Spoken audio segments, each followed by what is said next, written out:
Hear the story of this Epiphany Day as it is told by the gospel writer Matthew. In the time of King Herod, after Jesus was born in Bethlehem of Judea, wise men from the east came to Jerusalem, asking, "Where is the child who has been born King of the Jews? For we observed his star at its rising and have come to pay him homage." When King Herod heard this, he was frightened, and all Jerusalem with him, and calling together all the chief priests and the scribes of the people, he inquired of them where the Messiah was to be born. They told him, "In Bethlehem of Judea, for so it has been written by the prophet, 'And you, Bethlehem, in the land of Judah, are by no means least among the rulers of Judah. For from you shall come a ruler who is to shepherd my people Israel.'" And he sent them to Bethlehem. Then Herod secretly called for the wise men and learned from them the exact time when the star had appeared. Then he sent them to Bethlehem, saying, "Go and search diligently for the child. And when you have found him, bring me word so that I may also go and pay him homage." When they heard the king, they set out, and there ahead of them went the star that they had seen at its rising, until it stopped over the place where the child was. When they saw that the star had stopped, they were overwhelmed with joy.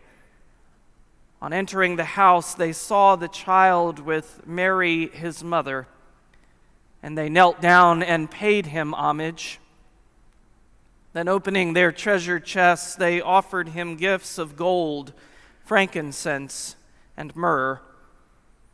And having been warned in a dream not to return to Herod, they left there for their own country by another road. This is the word of the Lord.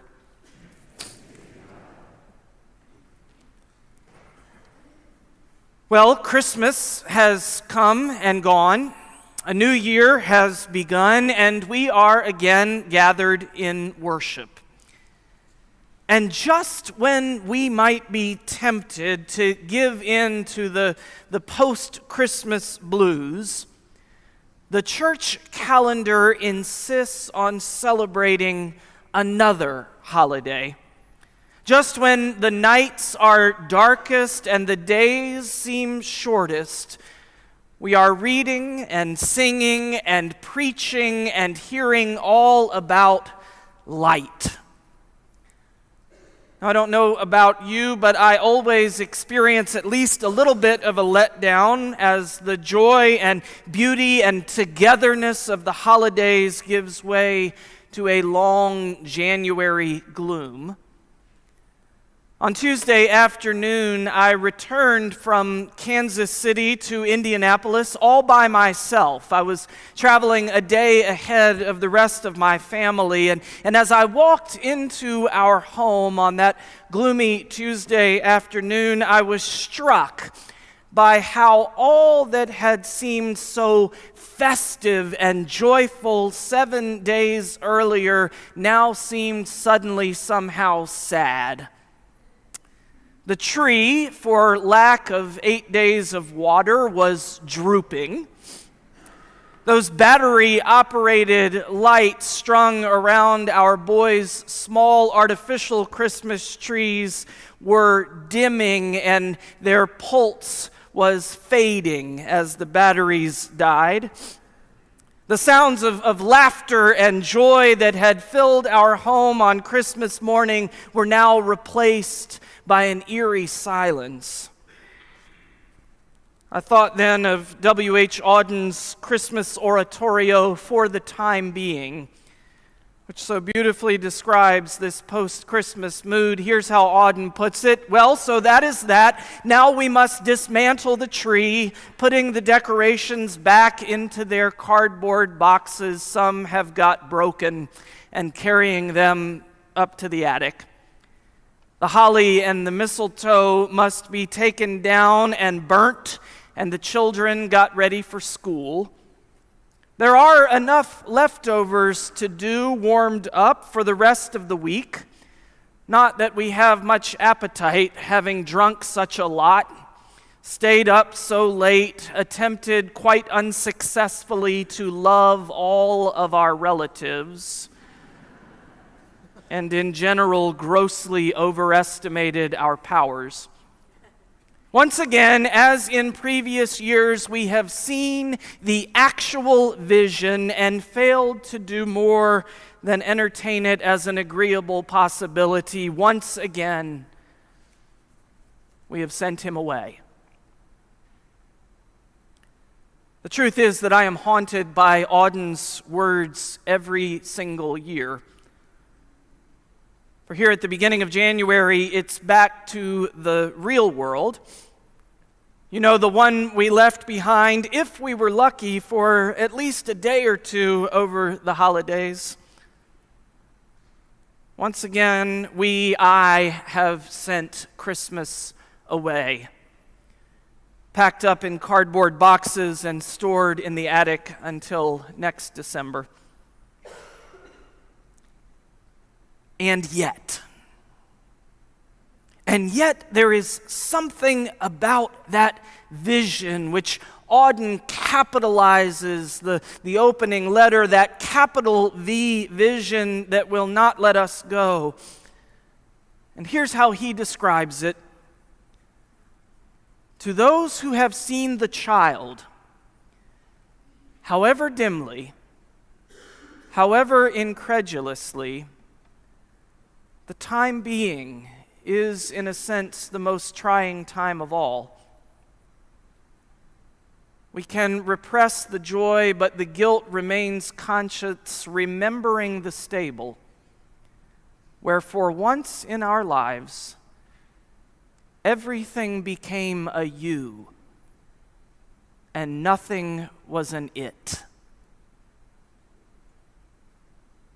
Today, the church celebrates Epiphany.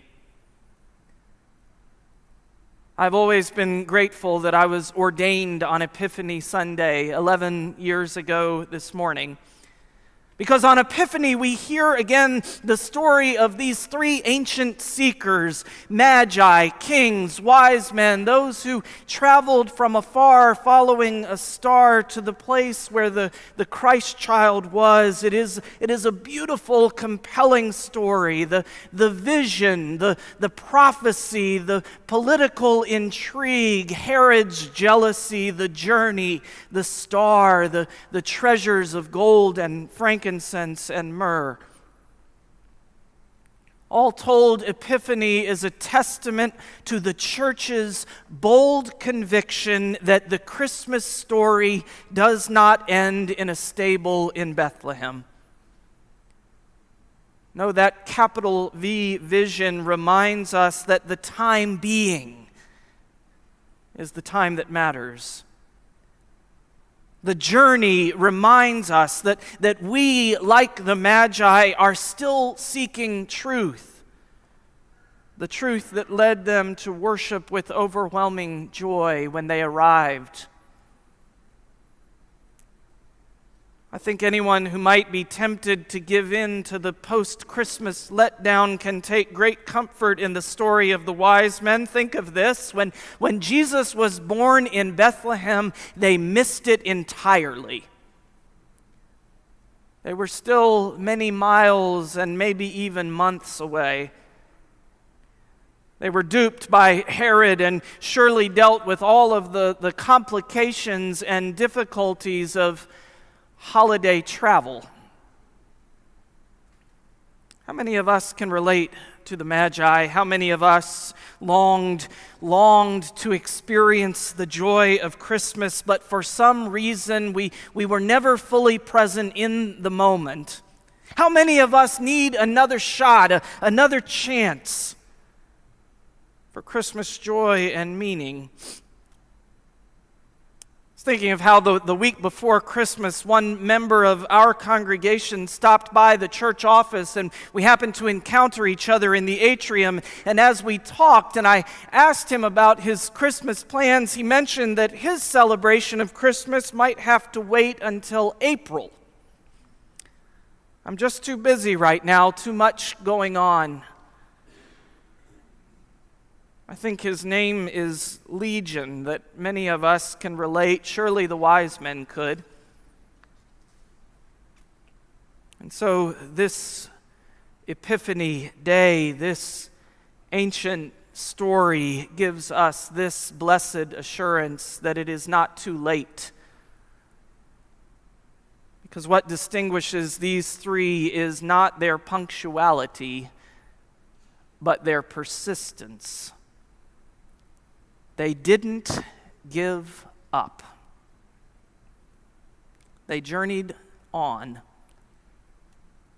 And in the seeking, they found truth and joy. The same can be true of we modern day seekers.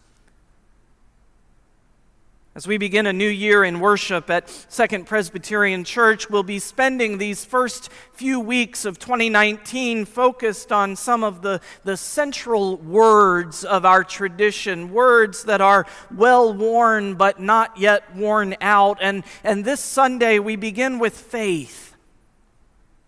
Here too the Magi can be instructive for us. I find that in our time, faith can seem so settled, so static.